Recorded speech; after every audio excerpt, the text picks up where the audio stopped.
ብርሃን፣ ጨለማ፣ ከዋክብት፣ የምድር ውብ ተፈጥሮና እጽዋት፣ እንስሳት፣ ቤተሰባችንን፣ ራሳችንን ሁሉ የምንመለከተው ከምንሰማው ድምፅ፣ ከምናሸተው ሽታ ተደምሮ ትርጉም ያለው ይሆናል።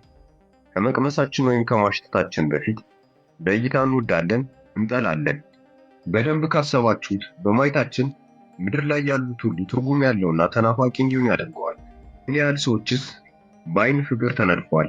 ምን ያህል ሰዎችስ በሰው አይን ታመምኩ ሲሉ ሰምታችኋል? ይህንን ቪዲዮ እንኳን እያያችሁበት ስላለው አይናችሁ ድንቅና አስገራሚ ነገር ምን ያህል ታውቃላችሁ?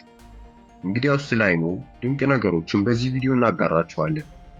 ለዚህ ዩቲዩብ ቻናል አዲስ ከሆናችሁ ሰብስክራይብ በማድረግ ቤተሰብ ትሆኑ ዘንድ ጋብዛችኋለሁ።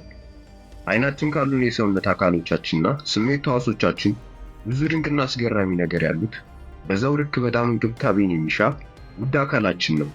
ሶስት አካሎቻችን ውስብስቡ አንጎላችን ነው። ከአንጎላችን በመቀጠል አይን ይከተላል።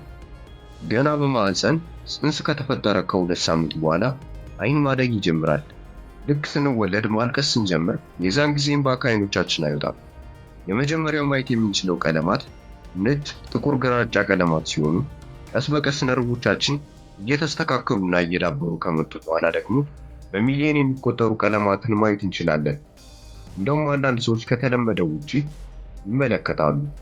ይህም በሳይንሱ ቴትራክሮማ በመባል ይታወቃል። ሌላው የአይናችን አስገራሚው ነገር በሰከንድ 50 የተለያዩ ቁሶችን መመልከት መቻሏ ነው እና ከ15 እስከ 20 ጊዜ ደግሞ በደቂቃ ውስጥ ይርገበገባል። ይህም ስናወራ ቁጥሩ ይጨምራል። ከየትኛውም ከሰውነት ክፍላችን በፍጥነት ከገጠመው ህመም የሚድን አካል ነው። ከ24 እስከ 48 ሰዓት ባለው ጊዜ ውስጥ ፈጥኖ ይድናል እንጂ በተጠነቆልን ቁጥር አይኖቻችንን እናጣ ነበረ። አይሪስ የተባለው ቀለማማው ወይም ነጭ ያልሆነው የአይናችን ክፍል 256 ልዩ ባህሪዎች አሉት። ይህም ከጣቶቻችን አሻራ ይበልጥ የተለየና ውስብስብ ያደርገዋል። በአንጻሩ ጣቶቻችን 40 ልዩ ነገሮች አሉት። ጤናማ አይን ያለው ሰው 22.5 ኪሎ ሜትር ርቀት ላይ የሻማን ብርሃን ማየት ይቻለዋል።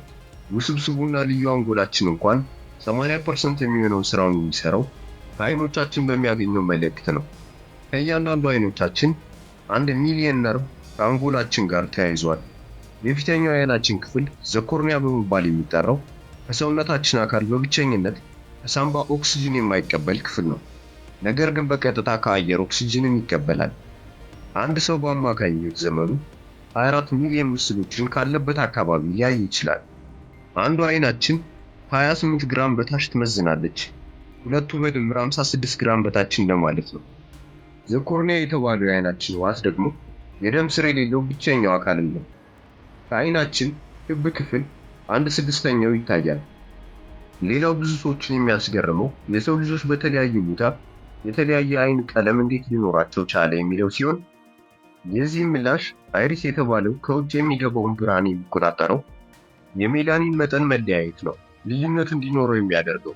ብዙ ሜላኒን በአይሪስ ውስጥ ሲኖር ጥቁር የአይን ቀለም ይኖረናል።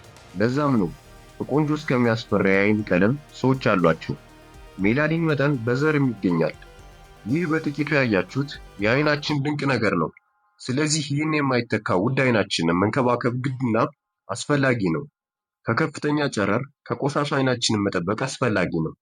ሲጋራ ማጨስ፣ የኮምፒውተርና የሞባይል ብርሃኖችም አይኖቻችንን የሚጎዱ ነገሮች ናቸው።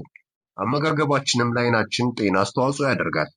የቫይታሚን ኤ መጠን በሰውነታችን መጠኑ ካነሰ በአይናችን ያለው ፈሳሽ መጠን ይቀንሳል።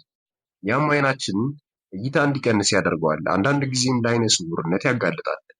ብዙ ጊዜ ግን ጨለማ ሲሆን የማየት አቅማችን እንዲቀንስ ነው የሚያደርገው። ከምን ምግቦች ቫይታሚን ኤ እናገኛለን ካላችሁ አሳ፣ ጉበት፣ ካሮት፣ ስኳር ድንች፣ ማንጎ መሰል ምግቦች ለአይኖቻችን ጤናና የተሻለ እይታ ያግዙናል። እናቶች ከመጀመሪያ ጽንስ ጀምሮ ቫይታሚን ኤ ምግቦችን መጠቀም ለሚወልዷቸው ልጆች አይን ጤና ከፍተኛ አስተዋጽኦ አለው።